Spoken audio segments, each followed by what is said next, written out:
All right, let's talk first Lensman. We are gonna a couple of weeks ago I read Triplanetary, which was mostly written in 1934, with some additional parts added in 1947, 1948. And this one, First Lensman, was written after the other Lensman novels as well in 1950. So um, this is, I think, the last in chronological order of writing, but it's the second in terms of the chronological order of the story, and it's the first story where we actually see the lens appear.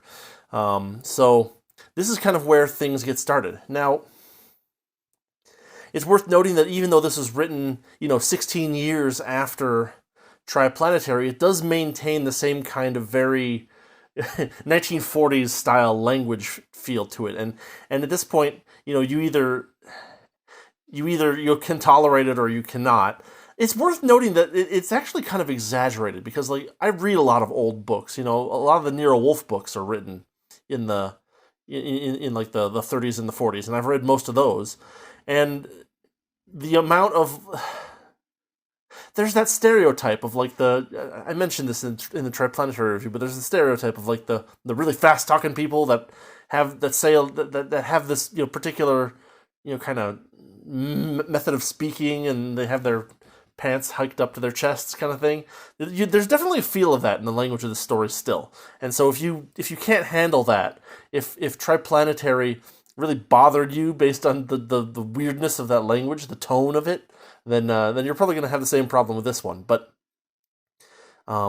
so this story, it has tons of dialogue. It's very snappy, and still goofy by today's standards. It's so when I was talking about Triplanetary, I mentioned that like there's not really any detail of like the shapes of the ships and what they look like and like how they fly around and stuff. And you won't believe it. Like I said, they kind of described. They're not even described, but you get this mental image of like a ball bristling with guns. And in this story, they're like, yeah, most of the ships are spherical. It's like, what? Why would you? What? It's such a strange thing for there to be for like you to for like they never describe them as spherical in Triplanetary. When this was like, yeah, we have these spherical ships, but there's been this new advance, teardrop shaped ships, and they're really fast.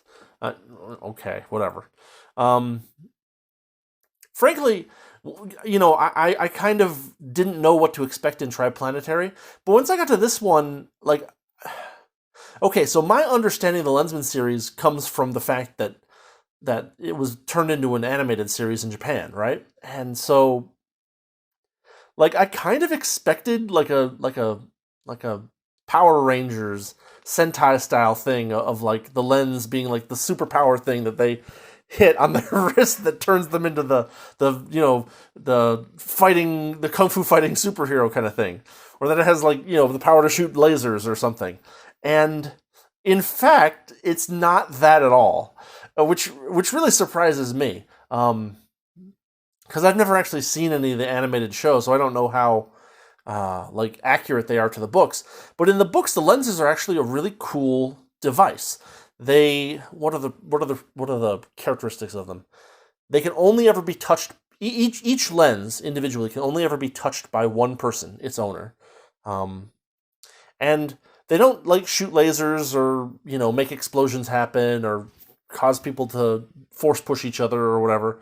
What they do is they allow people to, number one, telepathically communicate with each other over large distances instantaneously, and also to like probe people's minds if they're not defending against it.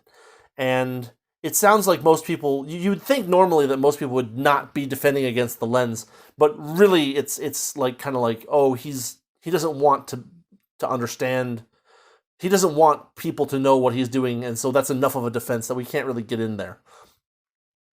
The other thing about them that's cool is that if someone with a lens is talking to you using his mind, he can't lie. There's no way to like be there's no way to like lie. You can kind of lie by omission, but But that's really the only thing that you can do with a lens. If you say something, it is what you actually think, and it is what is really true from your based on your knowledge. You can't say oh, this guy is going to Austin when you know he's going to Boise. So instead of being what I kind of expected was like superheroes fighting this and that, it's actually a story with that's a lot more about intrigue and stuff like that. Like it sounds crazy to say it this way, but it's actually a crime drama.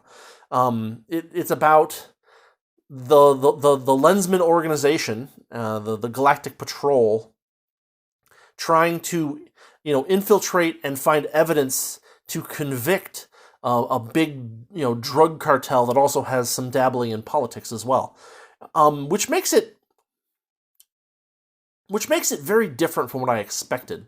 But at the same time, it's also kind of intriguing. There's a lot of the story is incredibly action packed. There's not there's not more than like a couple of pages in a row where there's not something cool or interesting or important happening. There's car chases and hostage situations and infiltration and all kinds of crazy stuff happening that is all fun to read. It's definitely a page turner. Like you're like, okay, I'll keep going.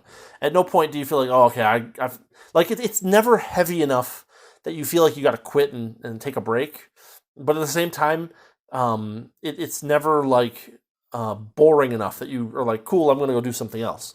I actually read through it pretty quickly without really feeling it, if you know what I mean. So, what is a Lensman? This is kind of cool.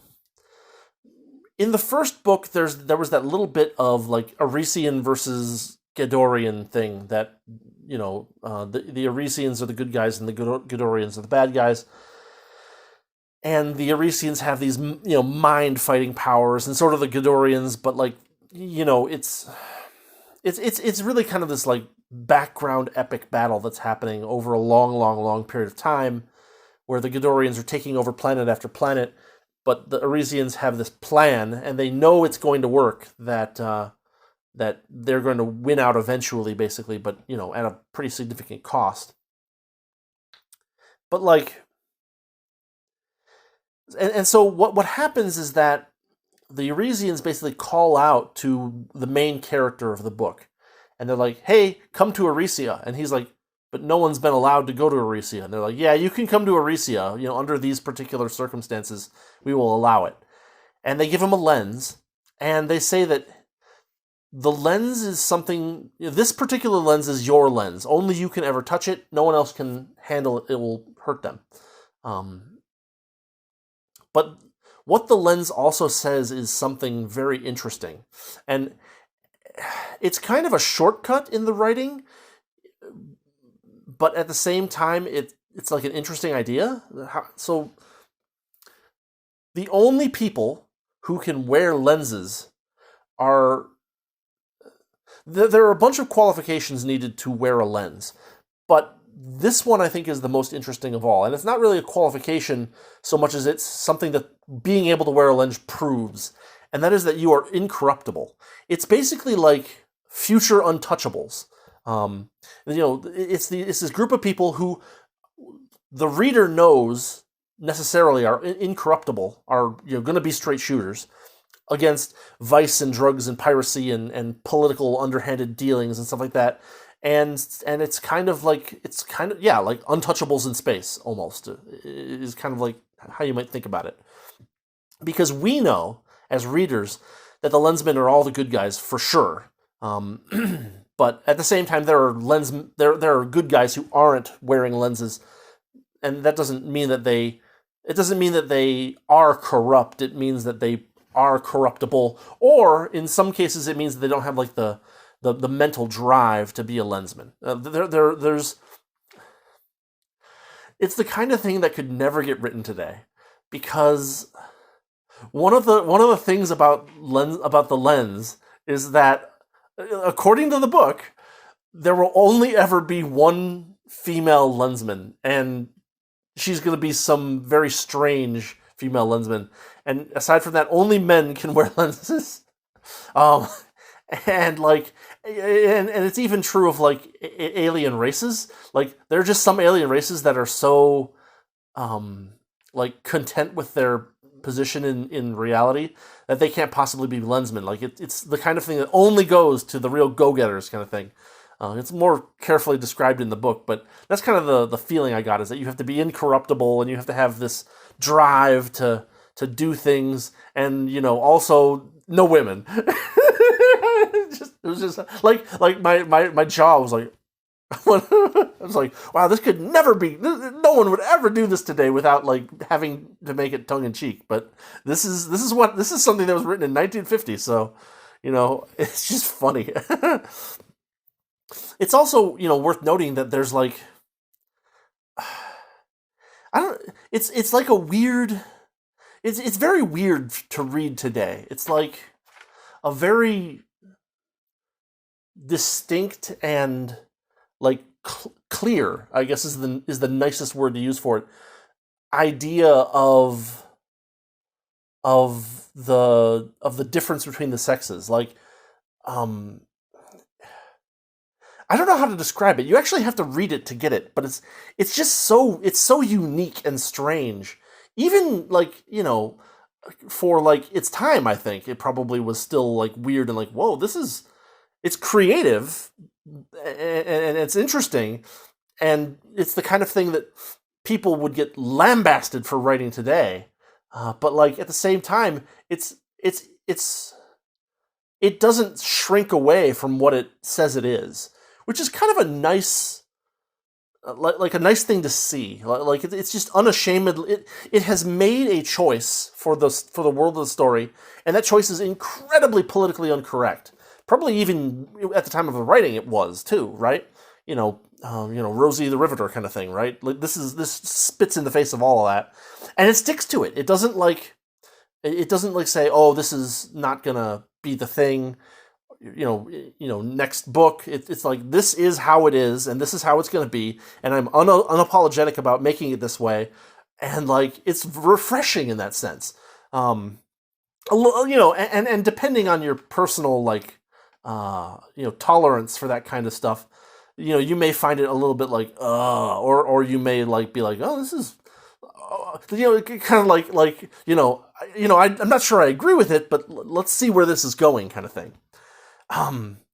It's worth noting that in this story, in the first book, we had Roger / Garlane, right? Who's the Edorian bad guy.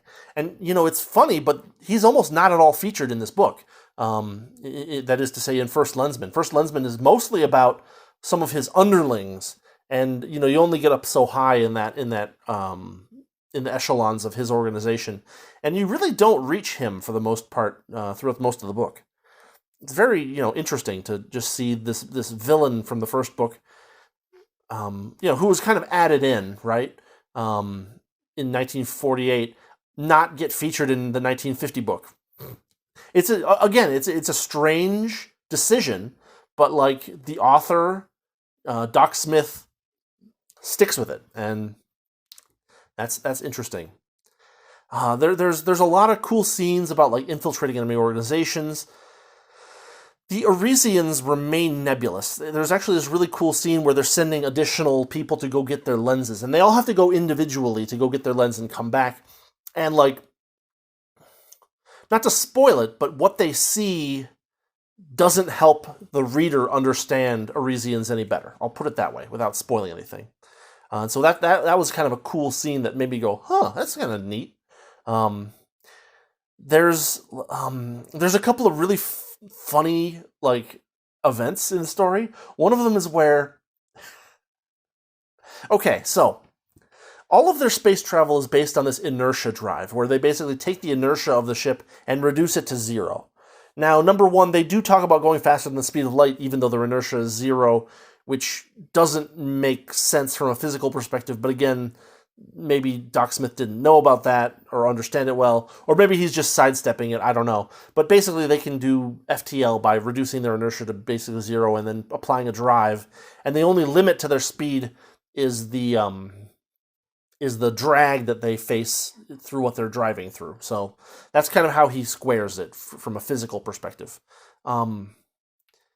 But there's this great scene where they're trying to do recon. And they're trying to we got to find this planet where they're growing and harvesting the leaves that they use to make into this horrible theonite drug.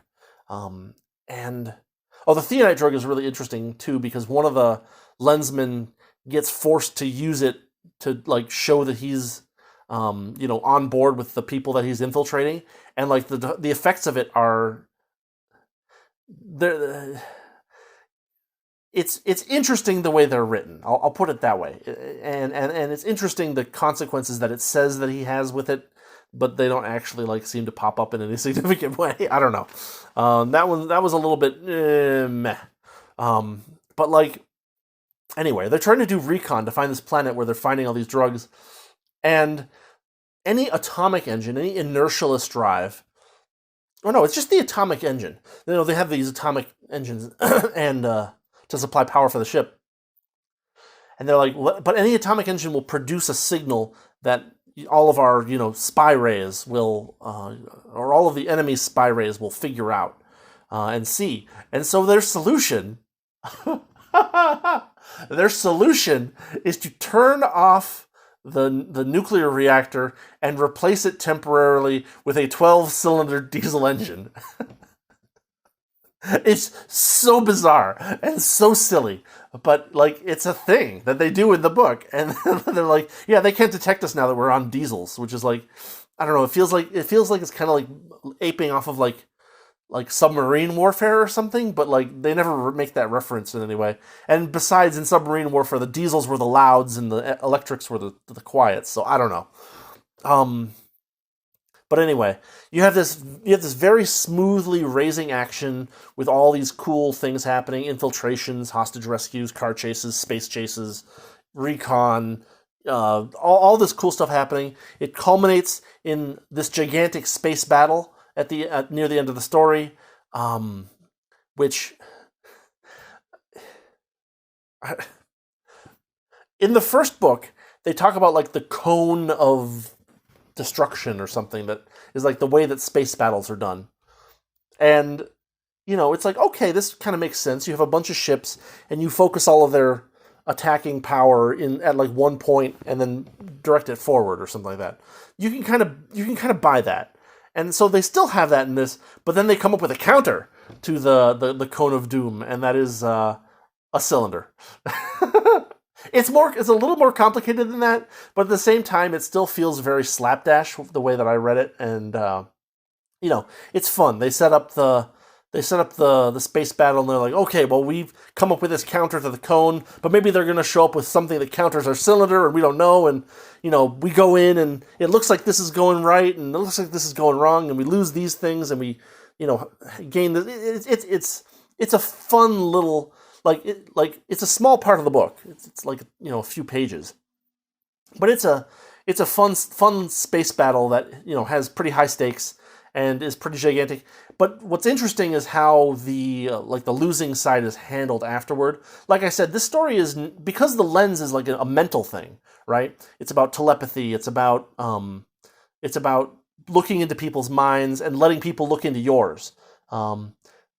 Diplomacy is very interesting, and after the space battle is fought, the way that they handle the deal with the admirals and generals and stuff who were on the losing side is really interesting and fun, and that was a really cool scene as well.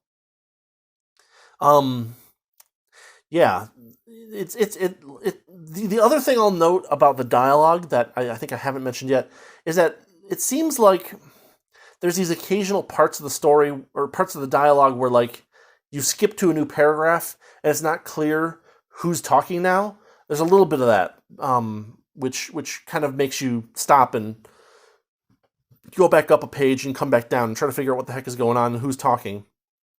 And it doesn't help that everybody talks like a fast talking 1940s crime drama character. I was thinking about trying to imitate it, and I just can't. I've heard people imitate it, and I'm not going to do it justice. So it's just imagine that. Imagine the parody of 1940s television crime shows, and you get what these characters sound like a lot. And so like the characters don't sound very different from each other. There's not like an obvious, oh, this guy speaks in a flowing and poetic way, and this guy speaks as in a brash way, and so a lot of the characters sound very similar, which like makes some sense in the sense that like they're all Lensmen, which means that they all have these particular like patterns of thought, patterns of mind, and I don't know. It's a weird book in that sense, but like at the same time, I enjoyed reading it. I think there's a lot of value in number one, its novelty. Like it's just such a strange book. Um, the fact that it wasn't what I was expecting was good. Like I was like, yeah, it's going to turn into Power Rangers now that they have these lenses, right? And it's like, no, not at all. It's going to be all about intrigue and like staying one step ahead of the opponent kind of thing, and trying to wonder, whether they're being one step ahead of you or not. I'll say that it's, it turns into a crime drama, and so like, if you don't like that kind of story, you might, it's not as, I don't know, like swashbuckling against pirates is different than swashbuckling against drug runners. And you might enjoy one of those stories more, one of those type of stories more than the other for one reason or another. And so it's worth knowing that this is not like swashbuckling across space to fight, obviously people who are evil pirates. It's more like, well, there's this drug and we don't like this drug, and that's another one of those things where it's it's kind of an artifact of the times, I guess, or something like that. Because there's a lot more like permissiveness about that these days, kind of stuff. And it's also one of those books that is kind of like unapologetically American, while also not being American. Like America has consolidated the entire North American continent into one big government, but like there's still a lot of like freedom and liberty and stuff, and the votes, and we gotta keep the voting clean and keep the campaigns good, and it very much feels like a period piece when you're reading it. It doesn't have any of that cynicism that you get often in stories that touch on these kinds of things these days. So yeah, I think we'll call it there. I would say if you like old style pulp stuff from the 40s and 50s, you'll enjoy this.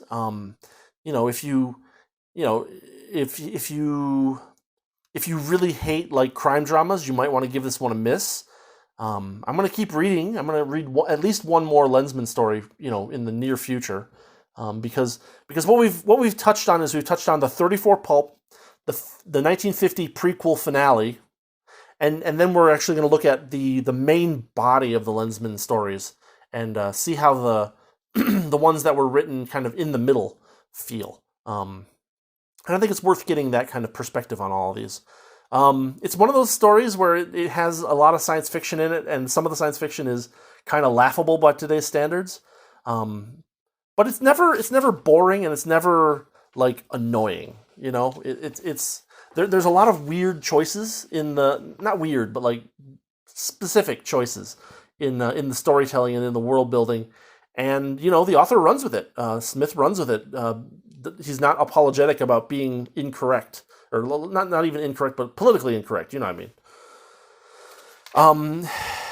Again, I kind of missed the fact that there wasn't a whole lot of intrigue between the Arisians and the Ghidorreans directly. We don't see Garland that much in this story. We see him a little bit, but not much.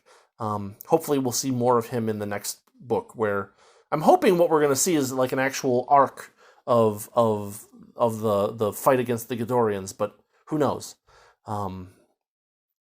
Yeah. I really enjoyed the fact that the lens wasn't what I expected. It turned it from something where I was expecting to see like a Power Rangers battles between people with superpowers, turning into something that was actually a little bit more cerebral than that.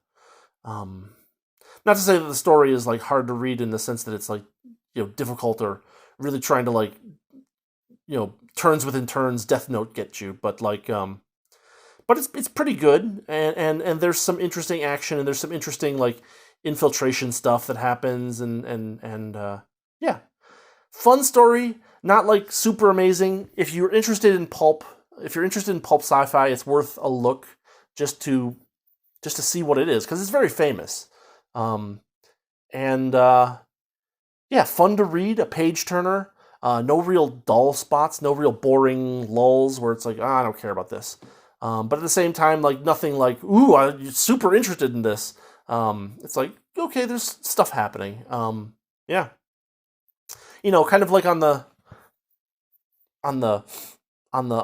scale, right? I'd say it's probably similar quality to Triplanetary. Slightly different, plot. The idea of the lenses is interesting. Well written in general. It's not like there's like, I don't recall seeing any like big typos floating around or anything like that. Maybe one or two, but I can't. Nothing off the top of my head jumped out at me. So yeah, first Lensman.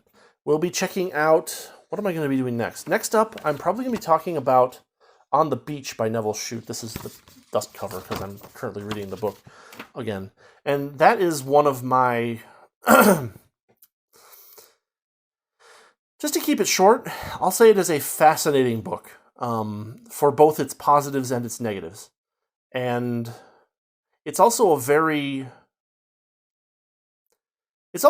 different book from what would be written today if you pick the same topic, is what I'll say. So yeah, that's my current project. I'm reading Neville Shute's On the Beach again, because I read it once already. I'm also going to give this thing a read and see if it's any good. Let's see. What are we going to talk about tomorrow? I'm not sure, actually. Oh, no, wait. You know what? I have a really good idea. I think I have a good idea what we're going to talk about tomorrow. And if you liked my video on the retirement of Nobuo Uematsu, you might find this one interesting, too.